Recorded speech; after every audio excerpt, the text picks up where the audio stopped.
to that, and getting this book in the hands of parents through the children, I think, is really part of the key as well. A Hip-Hop Driven Life is an exciting book that really deals with what is the reality that we have been told that is a perception, and then what is the real reason that drives hip-hop, that is positive, that is empowering.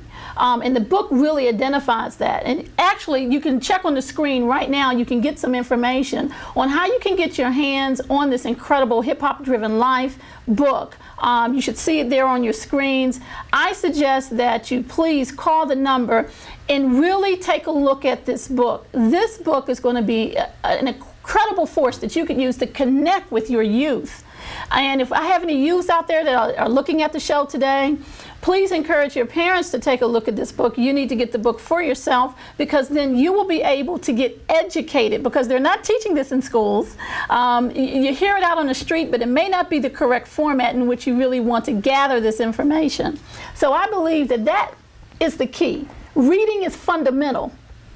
Always. And absolutely reading about hip-hop the way that it should be written. Because I know you can tell me there's a lot of things that are written that are not exactly accurate. Right. Is that correct? That's true. Yeah, tell me your experience a little bit about that. About just reading things that are just not, that are misconceptions. Well, you know, it comes down to what is the agenda of those putting out information in today's world. We live in a global economy where profits drive a lot of things. So we have to ask ourselves, is the information we're reading, the only purpose, is it to generate a profit, or is it to somehow increase humanity, somehow relieve human suffering, somehow contribute to the human experience? And so often in schools, the whole purpose of the schooling is to more or less train somebody to be able to sit in place and follow certain rules. And that type of education is more of a memory-based education rather than information that will really allow a person to tap into what's inside them and how they can connect with the world. Now that's the real truth. Yeah, and that's true. That's I mean, and it can be a perception for different people what the truth is, but we all have to somehow work toward it. Absolutely. You know? Well, your book is definitely a bridge to that. A.K., let me talk to you about teenagers and young adults. How do they learn how to decide which rap music can lead them to a path of negativity and destruction versus helping them grow and live out their dreams and vision and purpose with positive hip-hop? Right. That's basically the way I came down to realize is that when you're listening to the music and you're listening to them rap, you got to think to yourself, are you enjoying the conversation you're having with them? You may not be personally talking to them, but they're talking to you, you know, through spoken word over a beat. You know, if they're telling you to do things that will hurt you or harm you or anything which we'll get back into the disempowering category, like for instance, you know, tear the club up.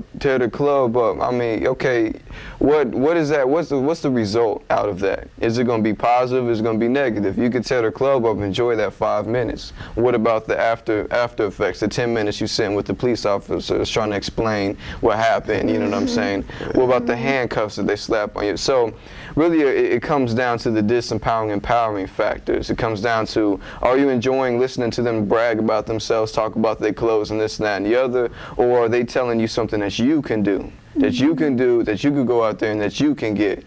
You know what I mean? Are they saying, I got this because I read or I did this and I did that, why don't you try it? Which is a message that is conveyed in certain poetic forms, and it may not be that specific, but those are the messages that are conveyed. The brothers of KRS-ONE and such. You know, a lot of parents today are having kids now be exposed to the rap music that is out there. They don't know what they're listening to. Right. They really don't know what they're listening to. Now, tell me how much, and this is a question I can ask both of you. Tell me how much that music that they listen to impacts their behavior. How much of that is really, you know, a fact that, you know, what they listen to impacts their behavior, or how much, because there are studies that have been done on that. Right. Okay, but how much of it, of hip-hop versus the different types of rap that is out there? Because there's a difference between rap and hip-hop. Right. There's a big difference, and a lot of people don't know what those differences are. So I guess my question is twofold. Basically, how... I got you two questions. Yeah, I got you two questions. No, I'll clear the second one. Hip-hop is a culture. It's not rap. Rap is a replication of emceeing. Emceeing is an element from the hip-hop culture. Rap is just a replicated product. You know, so take it as if you were to make a beaded necklace and you made that by hand, and it's beautiful and it's quality because you handmade it. You made sure that every bead was stitched on there. Where some dude comes and he comes and he takes that creation and he duplicates it.